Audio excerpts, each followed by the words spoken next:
परम पूज्य गुरुदेव के चरणों में मेरा कोटि कोटि नमन।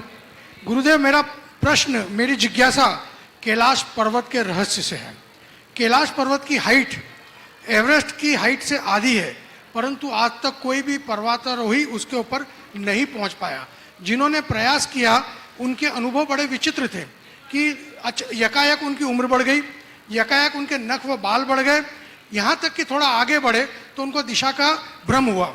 यद्यपि कैलाश पर्वत के ऊपर से उड़ानों पर प्रतिबंध है, किंतु एक पायलट ने वहाँ पर ये देखा और उसके अनुसार उसने बताया कि कैलाश पर्वत पर सुंदर जिनालयों एवं भवनों की भरमार है। अभी हाल ही में एक किताब ब्रह्मचारी लामची दास जी की पढ़ने में आई। उन्होंने अपनी यात्रा में वर्णन किया है कि वेंतर देव ने उन्हें कैलाश की यात्रा करवाई। तो गुरुदेव, ये क्या रहस्य है? सन 2013 में श्वेतांबर परंपरा में ओम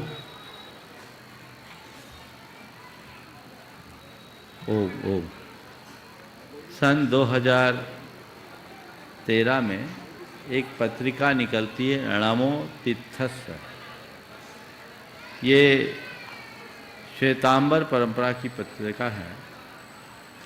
उसमें एक पूरा अंक निकला था और उसमें जो विवरण कैलाश पर्वत के विषय में दिया गया वो बहुत कुछ चौंकाने वाला था।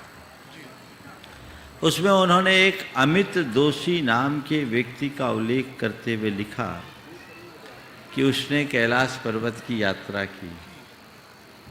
वहाँ सिद्धाश्रम नाम का एक स्थान है। उस स्थान में न सर्दी है न गर्मी। वहाँ का वातावरण बड़ा अनुकूल और वहाँ दिगंबर साधुओं का भी स्थान मिला। मैं जब जयपुर था, वहाँ मेरे पास एक योगी आए जो समर्पण योग चलाते, नाम तो मैं भूल रहा हूँ। वो मुझसे मिलने के लिए आए थे, 2 बार आए और उन्होंने कहा कि मैंने कैलाश की यात्रा की और उनने कैलाश की यात्रा के क्रम में कहा कि मैं वहाँ दिगंबर रहा और वहाँ मैंने अनेक दिगंबर मुनियों के दर्शन किए। उनकी एक पुस्तक भी उन्होंने भेंट की थी, उसमें मुनि के चित्र भी थे।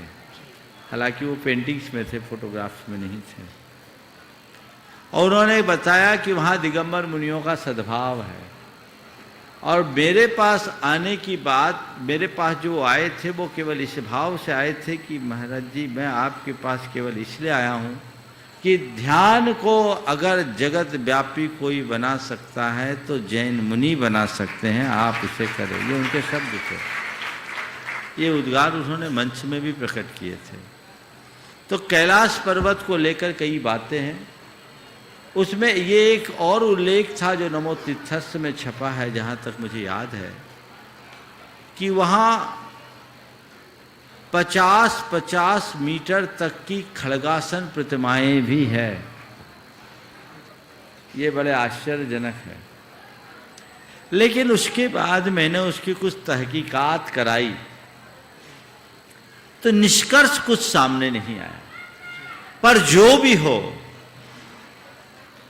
कैलाश पर्वत भगवान ऋषभदेव की निर्वाण स्थली है और भारतीय संस्कृति का आदर्श है। शिव की भी निर्वाण स्थली, शिव का स्थान कैलाश पर्वत माना जाता है। अट्ठावयम्मी उस हो हम लोग रोज बोलते हैं, तो ये 58वें पव्वे हम रोज बोलते हैं।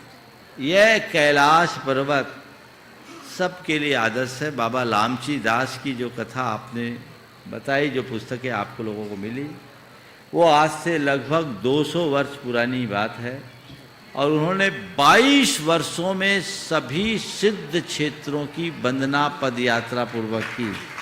उसका वर्णन उन्होंने किया है। उसकी एक प्रति यहाँ थी भी, लोगों को देखने लायक है। और वो उन्होंने उसमें लिखा, उसमें तिब्बत आदि कई देशों में वो पैदल गए और कैलाश के लिए गए तो एक जगह नाले के किनारे पहुंचकर उफनता नाला था, आगे रास्ता नहीं, कुछ दिख नहीं रहा था, वो वहीं मूर्छित हो गए। उन्होंने अन्न जल त्याग दिया था कि मैं जब तक कैलाश की वंदना नहीं करूँगा कुछ नहीं करूँगा। और जब उन्हें होश आया तो सामने कैलाश पर्वत और वहाँ के जिनालयों का दर्शन किया, ऐसा उन्होंने उल्लेख किया। वो उनके हाथ से लिखी भी कृति है, ये सब शोध का विषय है। मुझे ये भी जानकारी मिली है कि नासा ने भी इस विषय में कुछ काम किए हैं। हमें और सामग्री जुटानी चाहिए और व्यापकता के साथ इन्हें समझने का प्रयास करना। नमोस्तु गुरुदेव।